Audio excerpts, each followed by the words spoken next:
Right, boys, here we are. Welcome back to the channel. Last video, it's sort of like a non-league to Premier League video today. I've now finished it. I've done the last season over on Twitch. I just thought I would recap everything for you, go through how we've done in the final season, how we finished the season before, and yeah, just a little recap. We're going to go through some of the history, some of the players, the money we've spent.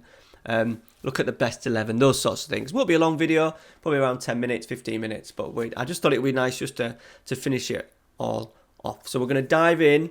We are in May 2037, but we're going to go back to the end of the previous season where we were in a sort of a title race, all right? And for one last time, let's play the legendary theme tune that everybody has loved in FM20. Let's get into it. I'm the chap with the red scarf on, going around singing we are York. We're City, play pretty, that is our style of football. How charming, just like the Minster, a pint of bitter and a slice from Ginster. Walking the walk, talking the talk, and singing we are York. Climbing up the old Division 4. If you score some... Alright, so this was the end of the previous season when we didn't have any Champions League football. We actually finished third. We had a poor end to the season. We should have really finished. We should have really finished second. We were never going to win the league. Even though we've done really well, racked up 81 points. Man United just ran away with it, and we never got close enough to them. However, we did get our revenge because we won the FA Cup again in extra time. An own goal as well. We probably deserved it by the looks of it. 2 clear cut, 3 half chances. So yeah, we deserved it. We deserved it. So we won another FA Cup. It gave us Champions League football for the final season. We did struggle a little bit spending wise. As you can see, this was the final sort of like summer. We didn't let anybody go. We signed Pearson, just a backup midfielder. We've gone with the same tactic. I ideally wanted a left wing back, but I had to pay £80 million if I wanted to get this wing back in. And it wasn't to be. It was £80 million, and I didn't think it was worth it. In hindsight, I should have gone and done it. If I'd have done that, though, I wouldn't have even been able to bring in Enrich. Now, a lot of you that have followed the series for the last few years will know that he was the guy at Fulham. That was very, very good. He scored the goals that won them the league in the Championship when we got promoted. He went then to Lens. There was always looking at him. It was transfer listed. We made a big bid. We got him in. He hadn't done bad for us this last season. 18-12, I suppose, decent. But when we needed him for the big games, he disappeared. And that was the only transfers done. So that moved us into the final part of the season. Now the actual league campaign hasn't been great. A shocking end to the season, really poor. We did have a difficult end. We played Chelsea, Liverpool, Arsenal, Man United, Newcastle, Tottenham, all in the last run of sort of like 10 games. So, yeah, we finished way off it. We got 5th Europa League, which was what the board wanted, but we should have been looking at. I think because number one, I was streaming, and number two, I knew it was the final season. I wasn't really too bothered about the league. As soon as I realised we weren't going to win it, I kind of just focused on the Champions League. And speaking of the Champions League, and we got drawn in a horrendous group. Roma, Serie A champions, obviously Sporting turned out to be whipping boys. Atletico Club Madrid. We were 4th seeds as well, so it wasn't the greatest of draws, but we qualified. We qualified for the next round, which was vital because I wanted to have a little push at Champions League. I didn't want to go down the Europa League route. I wanted to have a nice go. This was our only season in the Champions League, so I wanted to make an impact on it. The second qualifying round, the first knockout round, we ended up beating Real Sociedad. We lost at home 3-2. Now the first leg we won 2-1, and then the second leg we lost 3-2. They scored 82, which meant they were going through. Goretti missed a penalty on 68. Gordon Robertson then got sent off. We were chasing a goal. I went 3 up. They were dominating the play, and we hit them on a counter. And I think it was actually Goretti who missed the penalty to start with. Scored. If it had scored that one to start with, it would have settled the nerves because we would have had that extra away goal. And we went through. Now, unfortunately, we drew in the quarterfinal. Real Madrid. 0-0 in the Bernabeu and 2-0 at home in the second leg. Really disappointing. We never even turned up. We did have Saidi was injured, Heric was injured, and both strikers. Goretti has had a really poor season. His final season for us, look, 13 goals. He scored 6 goals in 31 league appearances. Really, really bad returns for him this season. To be honest, if it was anyone but Goretti, he would have been in the team. I would have probably left him out more. But because it was Goretti, I kind of felt a need to play him. So that was the league. Disappointing in the Carabao. We got to the quarter-final in that. Got knocked out to Barnsley with Championship. We got knocked out to Ipswich in the FA Cup quarter-final as well. I thought, we'd maybe win an FA Cup. That'd be a nice way to at least try and finish the series, and got knocked out in that. Against Ipswich, who were the bottom of the league. An absolute shocking result. And it kind of just dampened down the ending a little bit for me on stream. I really wanted to, even a semi-final. We drew Roma. We would have played Roma in the other semi-final if we'd have got through past Madrid, and I fancied us to beat them. I thought we were very, very good against them in both legs, in both ties in the group stage. So that's it. What we're going to do is, very quickly, we're just going to look at the history. So let's have a look at me. Me. So I played a total of 924 games. 478 wins, 198 draws, only 248 losses. That's not bad. How many seasons would it have been? 18 seasons we've done. So only losing 248 in that's less than it's not far off, sort of like 15 a season. So that'll be less than probably 15 a season. So we've done really well. Goals 1,578, goals against 1,080, win percentage of 51. There's my coaching style at the moment. But I think, to be fair, most of the tactics we've done throughout the leagues ended up being a 4-2-4. Now I think if we go, let's have a look at my history a little bit. Signed a total of 145 players at a value of 778. Players sold 88. We did obviously release as we go through the leagues. We did release, and 668. So what have we spent? We spent just over 100 million through those years.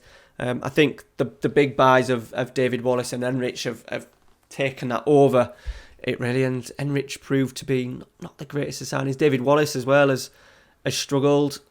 The main man who I wanted from Norwich for a number of years did all right in the first season, and he just once again never really turned up in the big games. Is that a bit better? Son again. Never really turned up in the big games. Did David Wallace. Promoted via the playoffs. It took us a while to get out of, was it second season, I think? Second season we got out of the Vanarama North. Won the FA Trophy 2 times as well in 2021, 2022. And we spent 2 years then. I tell you what, let's it makes more sense, doesn't it? To go to the history. Where are we?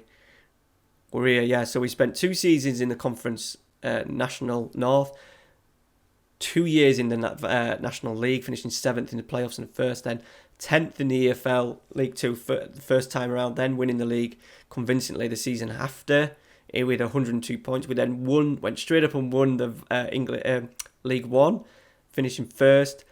EFL 2 years, remember the heartbreak. That season was probably my most memorable season, to be honest. George Glendon being absolutely amazing, Player of the Year, Championship Player of the Year, losing in the playoff final as well to Middlesbrough, even though we lost it. That was probably my most enjoyable season. Got up, finishing second the season after, though we responded really well. And then decent season, we had that one shocker in the Premier League in the third season, but we had 8th, 6th, 3rd, and obviously 5th now. So I don't think we would have been far. I think I probably needed another 3 or 4 years, if I'm totally honest, to win the Premier League. I would have changed tactic, I think. Now we would have probably gone back to some kind of wingers. We had the quality of players then to really go at teams a little bit more. So I probably would have gone down that route and gone back to maybe a 4-2-4, what we kind of started with. Right, best 11. This is the best 11 that the computer is giving us. So Bobby Hunter, he's made 217 appearances. Yannick Mongonzo came in at the back end, 249 appearances. Remember, we had Nathan Dyer. We've had some other fantastic right backs. If we just go through some of the older seasons, Andre Wisdom was in there for a spell. Dominic Silva's been a big part of it. They've actually put him at left back, even though he never played left back for us. Got him on loan, lost him, and then finally signed him back. Just a bit part player, but a key player who never ever let us down. Nili Svan, obviously, did he make the final 11? Yeah, Nili Svan on the right. I found him at Dynamo Zagreb. He had them seasons where he pretty much led us to the Premier League. Him and a couple of others. Uda Beko had a couple of sensational seasons. He finished with 58 goals in 159 games. Goretti's record is not bad, just over 1 in 2, but remember, he played right wing for a lot of that time. He's only played for the last 4 or 5 years. Zesevic has got himself in. He's now at Bristol City. Did score past us this season, as I've found in this series. So many old players have come back to haunt us. I think we got good money for him. We did get good money for him. Mijatovic isn't in there. So if you remember, where would we find Mijatovic?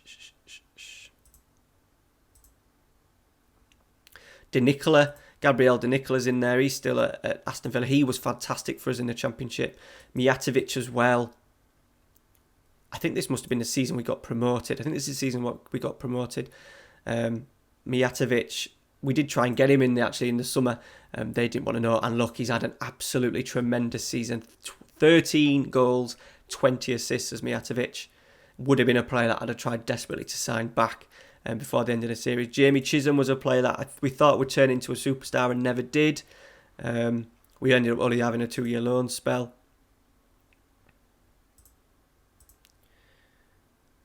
And then we had players like Diaby, who scored us a lot of goals. I think a couple of the old boys are on the bench, aren't they? Yeah, so Spencer Steer, who ended up being a valuable player. He's actually now retired. Samba, Mampala. Glendon is in there, obviously. He's now manager at Aston Villa. Left us once again to manage QPR. And now he's gone on to Sheffield Wednesday and now even Aston Villa. So he's got himself a big job. Milestones, look, winners, winners, winners. Awards. Where is it? Championship Player of the Year. That was an incredible season. If we go back to his stats, it was that one, wasn't it? 16 goals, 9 goals, 16 assists from central midfield, playing as a box-to-box midfielder. What a guy. The pick of the guys from FM20, I think, for me. And then we had players like Samba, who was round left, retired at 30. 58 goals though, not bad. Mampala, 66 goals. Charlie Oliver was a mainstay at centre-half. Herve Malib is still going. He's at Al Jazeera. He's on 29 grand a week at 35, so he's done all right, hasn't he? He's done all right. He had a couple of good seasons, then we sold him on for decent money. Just probably wasn't Championship level. Cuesta has done well. He's now found himself at Leicester City after not playing at all for Manchester City. He's just been moved out because Bobby Hunter has come in and been an absolute tremendous signing for me at 25.5 million. Another players, Quintana's now coming in. Jason Reed, centre half, been with us 1, 2, 4 loan spells, 5, 6, 7, 8, 9, 10, 11, 12 seasons. So he's obviously had his testimonial. How many? 425 appearances in all competitions. That's tremendous. I think that'll be the most. I don't think George Glendon got that many. George Glendon was only 300. Herich has done more. Probably a player that I would have looked at selling this summer. We've only been given 36 million to spend. I would have probably done it because of the grand scheme of things, these numbers you can't see. 6.92, 4 goals. He will on centre midfield attack this year and only contribute to 4 goals in 40 games and 5 assists. So I would have probably looked at changing the midfield dynamic. But getting him for 1 million, I think I would have probably got 80 million quid for him. He's proven to be a bit of a legend. So yeah, let me know, you boys that have followed it for a long, long time or followed most of the series, let me know down in the comments which of the players has been your number one in the series. And I think that's about it. Let's just go records. Some most overall goals in a season. Goretti, 102 points. We broke that club record. Highest gate receipts was the Roma game this season. The issue is what we've had is the stadium is still only 12,500. hard-coded into the game. I think I would have needed to go another 5 or 6 years to be able to apply for a new stadium. So that was disappointing. Biggest transfer fee paid, David Wallace. Biggest transfer received, Drago Mijatovic. Biggest win. We've had just not that many. Not a monster. 6-0 Manchester City was probably one of the greatest games a few seasons ago. Attendances has been terrible. Look, we're filling it. We literally filled it all the way through. Look, all the way through. Maybe not that season. Maybe it might have been that season as well, but we literally filled it. Once we got into the Football League, we filled it not even the Football League. We were filling it, I imagine, regularly. Average attendances, look, yeah. We needed more. We needed more support. We needed it building, but that was just unfortunately a result of what? Just the game, hard-coded into the game. Leading goal scorers, there we go. Salim Lambert, that was a shocker. That was the season we nearly fell out of the league. Look, that's a disappointment we've had this year. Goretti only 13 league goals. Is that overall goals? That's overall goals. So we've done well to finish 13th this season. League goals, Enrich 8, and he only joined us in January. So that's been a problem. Average ratings. Traore has turned into a sensational player.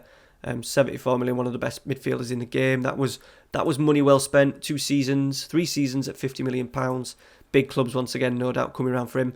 It may have. I probably would have tried to keep hold of him and let Herrich go, to be honest. Jordan Burroughs, James Ball was a fantastic player for us. He had a few years scoring sort of like a number of goals. Habringham, the left back, he did well for us. He was very good at crossing, whipping the ball in. George Glendon, Spencer Steer, Gabriel De Nicola. Worst discipline, which mental. Robertson's been sent off a few times. Sean Newton, Sean Hobson was a good player. Juan Hernandez is still in the game. He is. He's 32. He was very good for us early on.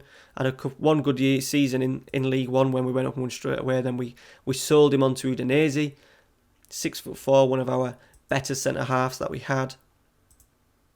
Youngest players, Charlie Creswell, retired at 26, of course he did. Joe Round, a keeper that we got from Manchester City and sold to Palace for big money and never went on. Mohamed Sesse, do you remember him? He's still at Port Vale, he's still in the game, which is good, and playing regularly.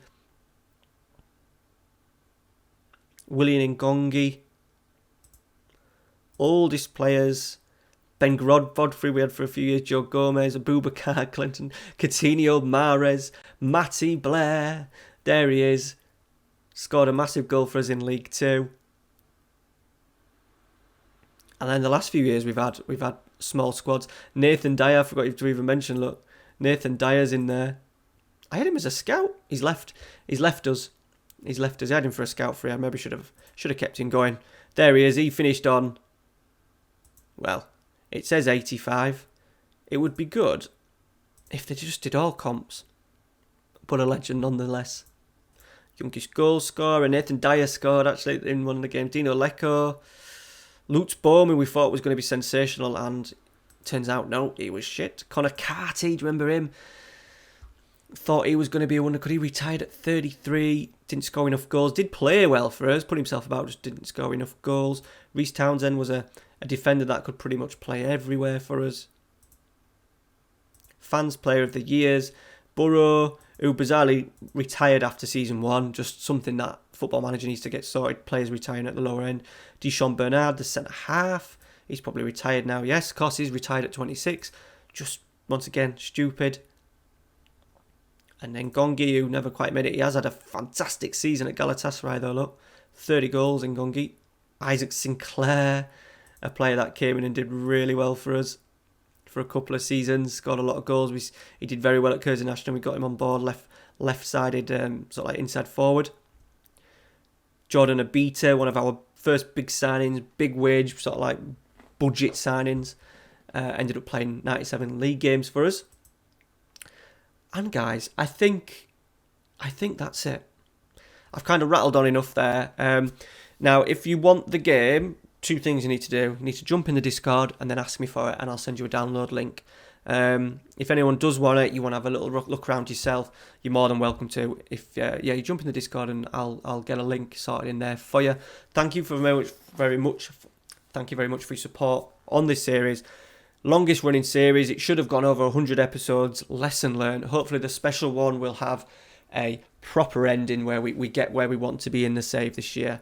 But yeah, this is the longest running save, most popular save that I've had, and at the same time, I think the first ever episode of this has now had 17,000 views, which for it being York City, and is the highest Let's Play episode view-wise I've had on the channel. So it's been very well supported.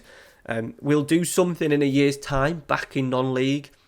It won't be York. I'm looking at doing a level 10 and really going through, starting at the bottom with the extended database, or maybe even going to Scarborough, which I know there'll be a few people that might like that. So that'll be in a year's time. We're staying away from England in FM20 1 for the main saves pretty much, but yeah, some non-league to Premier League will return in some sort of fold for FM22. Touch wood, as long as we're all here and you're still enjoying it. I'm always going to enjoy it, making content. So yeah, thank you very much. Get in the Discord, as I said, to get that download link. Make sure you go and join me on over on Twitch for when the Sochi save starts. That'd be muchly appreciated. And if you want to support the channel that little bit more, where's the legends? There they are. Patreon legends at the moment are really helping me through, which has been a shit time, work-wise and stuff, having no work and been on furlough. So your support, once again, boys, has been tremendous. Let me know down in your comments your thoughts on the save, which bits you've enjoyed, players, seasons, moments, the lot. Be muchly appreciated. And yeah, enjoy FM21. Hopefully it'll be out later on today. That's it. Goodbye. FM20. Hello. FM21. Cheers, guys. I'm going to play the theme tune. Let's have the theme tune on one last time. See you later. I'm the chap with the red scarf on, going around singing we are York. We're City, play pretty, that is our style of football. How charming, just like the Minster, a pint of bitter and a slice from Ginster. Walking the walk, talking the talk, and singing we are York. Climbing up the old Division 4.